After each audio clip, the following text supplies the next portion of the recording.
ನಮಸ್ಕಾರ. ಕೃಷಿಕಾ ಚಾನೆಲ್ಗೆ ಸ್ವಾಗತ. ಬೀಸಗೋಡು ಗ್ರಾಮದ ಎಲ್ಲಾರ್ ಗದ್ದೆಯಲ್ಲಿ ನಡೆದ ಕುಮಾರಿ ಸ್ಮೃತಿ ಇವಳ ಕನ್ಯಾ ಸಂಸ್ಕಾರ ಸಮಾರಂಭ, ಸಂಗೀತ ಕಾರ್ಯಕ್ರಮ, ಯಕ್ಷಗಾಯನ ಕಾರ್ಯಕ್ರಮ, ಯಕ್ಷಗಾನದ ಪದ್ಯಗಳು ಇತ್ಯಾದಿಗಳನ್ನು ಇವತ್ತಿನ ವಿಡಿಯೋದಲ್ಲಿ ನೋಡೋಣ.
ಅದಕ್ಕೆ ಸಂಬಂಧಪಟ್ಟಂತೆ ಗುಜರಾತ್ನ ಒಂದು ಚೈಲ್ಡ್ ಯೂನಿವರ್ಸಿಟಿ ಅಂತಿದೆ, ಅವರು ಸಂಶೋಧನೆ ಮಾಡಿದ್ದಾರೆ. ಒಂದು 500ಕ್ಕಿಂತಲೂ ಹೆಚ್ಚು ದಂಪತಿಗಳ ಮೇಲೆ ಇದು ತರಬೇತಿಯನ್ನು ಕೊಟ್ಟು ಅವರು ಅಂತಹ ಮಗುವನ್ನು ಪಡೆದಾಗ ಮಕ್ಕಳು ಹೇಗೆ ಆಗ್ತಾರೆ ಅನ್ನೋದನ್ನು ಯೋಚನೆ ಮಾಡಿ ಗುಜರಾತ್ನಲ್ಲಿ ಒಂದು ಯೂನಿವರ್ಸಿಟಿಯೇ ಕೆಲಸ ಮಾಡಿದೆ. ಅಂದರೆ ಮಗುವಿಗೆ ಹೊಟ್ಟೆಯಲ್ಲಿರುವಾಗಲೇ ನಾವು ಅದಕ್ಕೆ ಸಂಸ್ಕಾರ ಕೊಡೋದಕ್ಕೆ ಆರಂಭ ಮಾಡಿದರೆ ಅದಕ್ಕೆ ಒಳ್ಳೆಯ ವಿಚಾರಗಳನ್ನು ಹೇಳ್ತಾ ಹೋದರೆ ಅದು ಪ್ರತಿಕ್ರಿಯೆ ಹೇಗೆ ಕೊಡುತ್ತೆ ಅಂತ. ಹೊಟ್ಟೆಯಲ್ಲಿರುವಾಗ ನಮಗೆ ಪುರಾಣ ಕಥೆಗಳು ಗೊತ್ತಿದೆ. ಅಭಿಮನ್ಯುವಿಗೆ ಕೃಷ್ಣ ಹೊಟ್ಟೆಯಲ್ಲಿರುವಾಗಲೇ ಚಕ್ರವ್ಯೂಹವನ್ನು ಭೇದಿಸುವುದು ಹೇಗೆ ಅಂತ ಹೇಳಿಕೊಟ್ಟ ಅಂತ ಹೇಳ್ತೇವೆ. ರಾಮ ಸೀತೆಯ ಗರ್ಭದಲ್ಲಿ ಇರುವಾಗಲೇ ಅವನಿಗೆ ವಸಿಷ್ಠರು ಹೇಳಿದರು 2 ಮಕ್ಕಳಿದ್ದಾರೆ ಅಂತ. ಆ ಯುಗ್ಮಗಳಿಗೆ ಅವನು ವಿಜೃಂಭಕಾಸ್ತ್ರಗಳನ್ನೆಲ್ಲ ಪಾಠ ಮಾಡಿದ, ಗರ್ಭದಲ್ಲಿರುವಾಗಲೇ ಪಾಠ ಮಾಡಿದ ಅಂತೆಲ್ಲ ಹೇಳ್ತಾರೆ. ನೀವು ಪ್ರಾಯೋಗಿಕವಾಗಿ ಮಾಡಿ ನೋಡಿದರೆ ಗೊತ್ತಾಗತ್ತೆ. ಮುಂದೆ ಯಾರಾದರೂ ದಂಪತಿಗಳಾಗಿ ಮದುವೆ ಆಗುವಂಥ ವಯಸ್ಸಿನವರಿಲ್ಲಿದ್ದರೆ ನಿಮಗೆ ಗೊತ್ತಾಗತ್ತೆ. ಮಗು ಪ್ರತಿಕ್ರಿಯೆ ಕೊಡುತ್ತೆ. ಹೊಟ್ಟೆಯನ್ನು ಮುಟ್ಟುಕೊಂಡು ಹಾಗೆ ಆ ಮಂತ್ರಗಳನ್ನು ಹೇಳಿದರೆ, ಯಾವುದಾದ್ರೂ ನಿರಂತರವಾದ ಶ್ಲೋಕವನ್ನು ಹೇಳಿದರೆ ಮಗು ಪ್ರತಿಕ್ರಿಯೆಯನ್ನು ಕೊಡುತ್ತೆ, ಹೆಚ್ಚು ಹೆಚ್ಚು ಪ್ರತಿಕ್ರಿಯೆ ಕೊಡುತ್ತೆ, ಸಂಗೀತವನ್ನು ಆಲಿಸುತ್ತೆ. ಇದು ಗರ್ಭದಿಂದಲೇ ಅವರಿಗೆ ಸಂಸ್ಕಾರವನ್ನು ಆರಂಭ ಮಾಡಿದೆ. ಹಾಗೆ ಗರ್ಭಾಧಾನ, ಪುಂಸವನ, ಸೀಮಂತವನ್ನಯನ ಅಂದರೆ ಗರ್ಭಿಣಿಗೆ ಅದರದೇ ಆದಂತಹ ಬಯಕೆಗಳೆಲ್ಲ ಇರುತ್ತೆ. ದೌಹದ ಅಂತ ಕರೀತಾರೆ. ಗರ್ಭಿಣಿಯ ಬಯಕೆಗಳು ಅದೆಲ್ಲ ಈಡೇರಬೇಕು. ಬಯಕೆಗಳು ಹಾಗೆ ಇರಬಾರ್ದು, ಅದು ಒಳ್ಳೆಯ ಬಯಕೆ ಆಗಬೇಕು. ಅದಕ್ಕೆ ಬೇಕಾದಂತಹ ಬೇರೆ ಬೇರೆ ವಿಚಾರಗಳನ್ನು ಕೊಡಬೇಕು. ರಾಮಾಯಣ ಓದಲಿಕ್ಕೆ, ಮಹಾಭಾರತ ಓದಲಿಕ್ಕೆ ತಾಯಿಗೆ ಹೇಳ್ತಾ ಹೋಗೋದು. ಹೀಗೆ ಅದಾದ ಮೇಲೆ ಜಾತಕರ್ಮ ಭಾಳ ಇತ್ತೀಚೆಗೂ ಮಾಡ್ತಾರೆ. ಈ ಚೈಲ್ಡ್ ಯೂನಿವರ್ಸಿಟಿಯವರು ಅದನ್ನು ಮಾಡಿಸ್ತಾರೆ. ಚಿನ್ನದ ಸಲಾಕೆಯನ್ನು ತೆಗೆದುಕೊಂಡು ಚಿನ್ನದ ಚಮಚದೊಳಗೆ ಜೇನುತುಪ್ಪವನ್ನು ಮಗು ಹುಟ್ಟಿದ ತಕ್ಷಣ ನಾಲಿಗೆಯ ಮೇಲೆ ಓಂ ಅಂತ ಬರಿಬೇಕು ಅಂತ ಹೇಳ್ತಾರೆ. ಅಲ್ಲಿಂದಲೇ ಅವಳಿಗೆ ಜಾತಕ ಹುಟ್ಟಿದ ಮೇಲೆ ಶಕ್ತಿ ಕೊಡುವ ಹಾಗೆ ಮಾಡ್ತಾ ಹೋಗ್ತಾರೆ. ಹೀಗೆ ವಿಷ್ಣು ಬರಿ ಅಂತ ಮಾಡ್ತಾರೆ. ಎಲ್ಲವೂ ಆ ಮಗು ಚೆನ್ನಾಗಿರಬೇಕು, ಪುಷ್ಟ ಆಗಬೇಕು, ಒಳ್ಳೆಯ ವ್ಯಕ್ತಿ ಆಗಬೇಕು. ಎಲ್ಲ ಕಡೆ ಇದೇ ಉದ್ದೇಶ ಇರುವುದು. ಹಾಗೆ ಮಾಡಿ ಆ ಮಗುವನ್ನು ಸಿದ್ಧಗೊಳಿಸುವುದಕ್ಕೆ ಅವರು ಯೋಚನೆ ಮಾಡ್ಕೊಂಡು ಮಾಡ್ತಾ ಹೋಗ್ತಾರೆ. ಅದೊಂದು ಸಂಭ್ರಮವೂ ಹೌದು. ಮಗು ಬೇಗ ಹುಟ್ಟುತ್ತೆ ಅನ್ನೋದು ತಂದೆ ತಾಯಿಗಳಿಗೆ ಅತ್ಯಂತ ಸಂಭ್ರಮದ ವಿಷಯ. ಆಮೇಲೆ ಉಪನಿಷ್ಕ್ರಮಣ ಅಂತಿದೆ, ಎಷ್ಟು ಚೆನ್ನಾಗಿದೆ ನೋಡಿ. ಮಗು ಮನೆಯಿಂದ ಮೊದಲನೆಯ ಹೆಜ್ಜೆ ಹೊರಗಿಡೋದು, ಅದು ಹೊರಗೆ ಬರುತ್ತೆ. ಮಗು ಸಹಜವಾಗಿ ಬೆಳೀತಾ ಹೋದಾಗ ಅದಕ್ಕೆ ಆಟ ಆಡಬೇಕು, ಹೊರಗಡೆ ನೋಡಬೇಕು, ಪ್ರಕೃತಿಯನ್ನು ಆನಂದಿಸಬೇಕು, ಅಲ್ಲಿರುವಂಥ ಹೂಗಳನ್ನು ನೋಡಬೇಕು, ಅಲ್ಲಿರುವ ಪ್ರಾಣಿ ಪಕ್ಷಿಗಳನ್ನು ನೋಡಬೇಕು ಅನ್ನೋ ಕುತೂಹಲ ಬರುತ್ತೆ. ಅದಕ್ಕೆ ಮೊದಲನೇ ಬಾರಿ ಹೊರಗೆ ಹೋಗುವಾಗ ಅದಕ್ಕೆ ಸಂರಕ್ಷಣೆ ಆಗಲಿ ಅಂತ ಒಂದು ದೈವಾನುಗ್ರಹ, ಪ್ರಕೃತಿಯ ಅನುಗ್ರಹ ಎಲ್ಲ ಅದರ ಮೇಲೆ ಇರಲಿ, ಏನು ತೊಂದರೆ ಆಗದಿರಲಿ, ಶಾರೀರಿಕವಾಗಿ ಮತ್ತು ಮಾನಸಿಕವಾಗಿ ಯಾವುದೇ ಆಘಾತ ಆಗದಿರಲಿ ಅಂತ ಉಪನಿಷ್ಕ್ರಮಣ ಅಂತ ಒಂದು ಸಂಸ್ಕಾರವನ್ನು ಮಾಡ್ತಾರೆ. ಆ ಮಗು ಮೊದಲ ಹೆಜ್ಜೆಯನ್ನು ಹಾಕೋದು. ಮತ್ತು ಅದ್ರ ಜೊತೆ ಸಂಭ್ರಮವೂ ಇದೆ. ನಮಗೂ ಗೊತ್ತಾಗತ್ತೆ ನೋಡಿ, ಮಗು ಅಂಬೆಗಾಲಿಟ್ಟು ಮನೆಯ ಬಾಗಿಲನ್ನು ದಾಟಿ ಸುಸಂಸ್ಕೃತ ಆಗತ್ತೆ, ಹೆಚ್ಚು ಸಮಾಧಾನದಿಂದ ಕೂಡಿರುತ್ತೆ. ನಮಗೆಲ್ಲ ಗೊತ್ತಿದೆ, ತಾಯಿ ಆದವಳು ಮನೆಯಲ್ಲಿ ಅಥವಾ ತಂಗಿ ಆದವಳು ಅಥವಾ ಮಗಳಾದವಳು ಸಂಭ್ರಮದಿಂದಿದ್ದರೆ ಆ ಸಂಭ್ರಮದ ಮುಂದೆ ಬೇರೆ ಸಂಭ್ರಮ ಇಲ್ಲ. ಹೆಣ್ಣು ಮಕ್ಕಳು ಸಂತೋಷದಿಂದಿದ್ರೆ ಯಾರಿಗೆ ಗಂಡಿಲ್ವೋ ಅವ್ರು, ಯಾರಿಗೆ ಹೆಣ್ಣಿಲ್ವೋ ಅವ್ರಿಗೆ ಗೊತ್ತಿರುತ್ತೆ ಕಷ್ಟ ಏನು ಅಂತ. ಹೆಣ್ಣಿಲ್ಲದೆ ಹೋದ್ರೆ ಕಷ್ಟ ಏನು ಅಂತ. ಹೆಣ್ಣು ಇರುವ ಹೆಣ್ಣುಮಕ್ಕಳು ಓಡಾಡುವ ಸಂತೋಷ ಇದೆಯಲ್ಲ, ಅವರು ಕುಣಿದಾಡುವ ಸಂತೋಷ ಇದೆ, ಅವರ ಸಹನೆ ಅದು ಮನೆಯಲ್ಲಿ ಬೇಕು. ಅದಿಲ್ಲದೆ ಹೋದರೆ ಮನೆ ಬೆಳಗೋದಿಲ್ಲ. ಹೆಣ್ಣಿಗಿರುವ ಸಹನೆ ಮತ್ತೊಬ್ಬರಿಗಿಲ್ಲ. ಕ್ಷಮಯಾಧರಿತ್ರಿ ಅಂತಲೇ ಕರೀತಾರೆ ಹೆಣ್ಣುಮಕ್ಕಳನ್ನ. ಅವ್ರ ವರ್ಷ ಇರಬೇಕು. ರಾಮ ಹೇಗೆ ಯುಗಗಳವರೆಗೆ ಉಳಿದ್ನೋ, ತ್ರೇತಾಯುಗದಲ್ಲಿ ಆಗಿದ್ದಾನೆ. ಈಗ ಕಲಿಯುಗದ 5125 ವರ್ಷ ಆಯಿತು. ಒಂದು ಯುಗ ದ್ವಾಪರ ಯುಗವೇ, ಒಂದು ಕಲಿಯುಗವೇ 4,32,000 ವರ್ಷ. ಅದರೊಳಗೆ 5,000 ಕಳೀತು. ದ್ವಾಪರ ಯುಗ 8 ಲಕ್ಷದ ಚಿಲ್ಲರೆ ಇದೆ. ತ್ರೇತಾಯುಗ ಮತ್ತೆ 16 ಲಕ್ಷ ಚಿಲ್ಲರೆ ಇದೆ. ಅಷ್ಟು ವರ್ಷಗಳ ಹಿಂದಾದ ರಾಮ ಇವತ್ತು ಉಳ್ಕೊಂಡಿದ್ದಾನೆ. ರಾಮಕೃಷ್ಣ ಪರಮಹಂಸರ ಮಡದಿಯಾದಂತಹ ಶಾರದಾ ದೇವಿ ಇನ್ನೂ ಉಳ್ಕೊಂಡಿದ್ದಾಳೆ. 150-200 ವರ್ಷಗಳ ಹಿಂದೆ ಆದವರು ಉಳ್ಕೊಂಡಿದ್ದಾರೆ. ಹಾಗೆ ಅವಳ ವ್ಯಕ್ತಿತ್ವದ ಹೊಳಪು, ಅವಳ ವ್ಯಕ್ತಿತ್ವದ ಚಿಂತನೆಗಳು ಸಾವಿರಾರು ವರ್ಷ ಇರುವಷ್ಟರ ಮಟ್ಟಿಗೆ ಅವಳು ಬೆಳೀಲಿ ಅಂತ ಸಾಧ್ಯ ಇದೆ. ಇದು ನಾನು ಸುಮ್ಮನೆ ಉತ್ಪ್ರೇಕ್ಷೆ ಮಾಡಿ ಹೇಳ್ತಾ ಇಲ್ಲ, ಉದಾಹರಣೆ ಕೊಡ್ತಾ ಇರೋದು ಅದಕ್ಕೆ. ಅವರೆಲ್ಲ ಆಗಿದಾರಲ್ಲ ನಮ್ಮ ಪರಂಪರೆಯಲ್ಲಿ, ನಮ್ಮ ಮುಂದೆ ನಮ್ಮ ಕಾಲಮಾನದಲ್ಲಿ ಹುಟ್ಟಿದಂಥವರೇ ದೇವತಾ ಸ್ಥಾನವನ್ನು ಹೊಂದಿ ಇನ್ನೂ ಸಾವಿರಾರು ವರ್ಷ ಇರ್ತಾರೆ. ವಿವೇಕಾನಂದರ ಚಿಂತನೆ ಇನ್ನೂ ಸಾವಿರಾರು ವರ್ಷ ಇರುತ್ತೆ. ಶಂಕರಾಚಾರ್ಯ ಇನ್ನೂ ಸಾವಿರಾರು ಲಕ್ಷಾಂತರ ವರ್ಷಗಳವರೆಗೆ ಅವರ ವ್ಯಕ್ತಿತ್ವ ಉಳಿಯುತ್ತೆ. ಹಾಗೆ ಆಗುವಂತಹ ಶಕ್ತಿ ಅವಳಲ್ಲಿದೆ, ಅದು ಅವಳಲ್ಲಿ ಬರಬೇಕು. ಹಾಗೆ ಬರೋದಕ್ಕೋಸ್ಕರ ಸಂಸ್ಕಾರ. ಅದಕ್ಕೆ ತುಂಬ ಸಲ ಉದಾಹರಣೆ ಕೊಡ್ತೇನೆ, ಅರ್ಥವಾಗಲಿ ಅನ್ನೋ ಕಾರಣಕ್ಕೆ ಆ ಉದಾಹರಣೆ ಕೊಟ್ಟು ನನ್ನ ಮಾತು ಮುಗಿಸ್ತೇನೆ.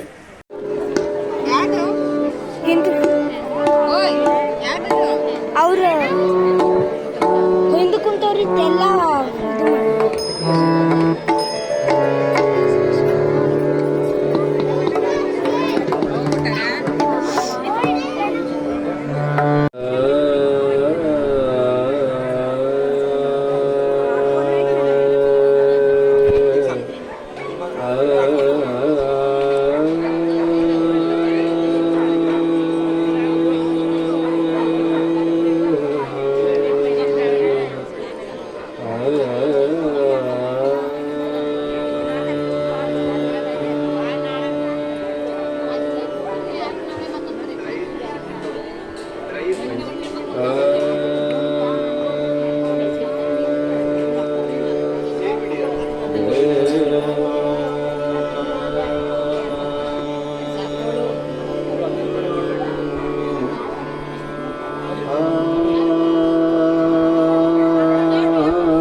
ಭಾರಿ ತನುವ ನೋಡಬಹುದು ಬಾಲಕ ಜನಕರಾಯ ತಾನು ಮಾಡುವ ಒಂದು ಮದುವೆಯ ಬರುವ ಭಾರಿ ತನುವ ನೋಡಬಹುದು ಬಾಲಕ ಬರುವ ಭಾರಿ ತನುವ ನೋಡಬಹುದು ಬಾಲಕ ರಾಮ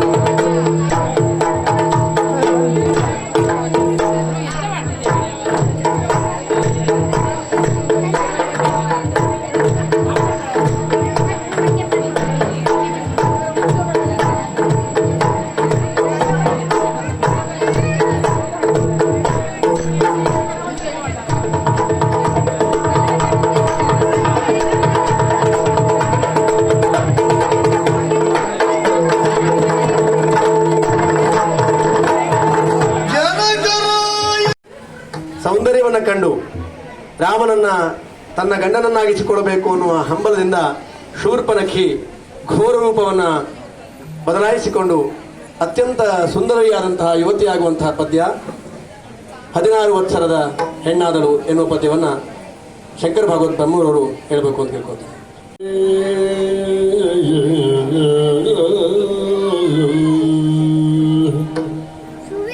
ಎನ್ನುತ್ತ ನಿಜ ಮನದೊಳಗೆಯೋ ಜನಯ ಮಾಡಿ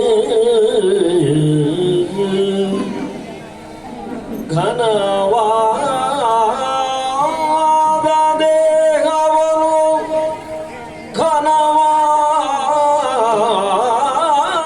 ಘನವಾದ ದೇಹವನು ಘನವಾದ ದೇಹವನು ಪುನಿಸಿ ಮರೆ ಮಾಡಿ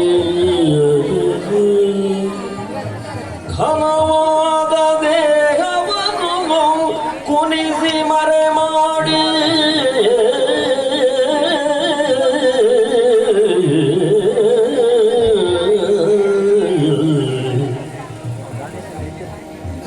ಮಾಯಕದ ರೂಪಿನಲ್ಲಿ ಮತ್ತೊಂದು ಬಗೆಯ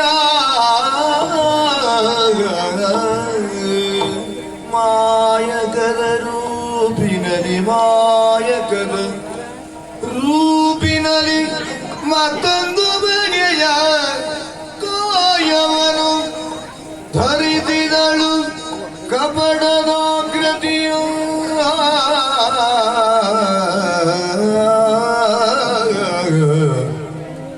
ಕಾಯವನು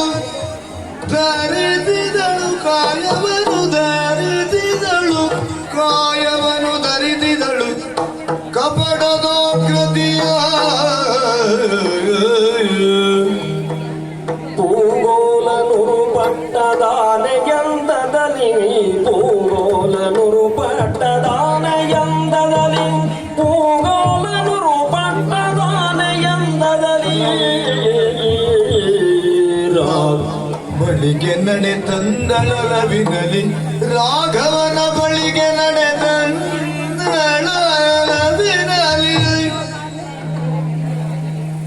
ಕರವ ಮುಗಿದಳು ಬಳಿಕ ಕಂಡು ರಘುಪತಿಯ ಕರವ ಮುಗಿದ ಕಂಡು ರಘುಪತಿಯ ಅರುಗಿದಳು ಕಾರ್ಯಗಳ ಅಂತರ ಸ್ಥಿತಿಯಾಗ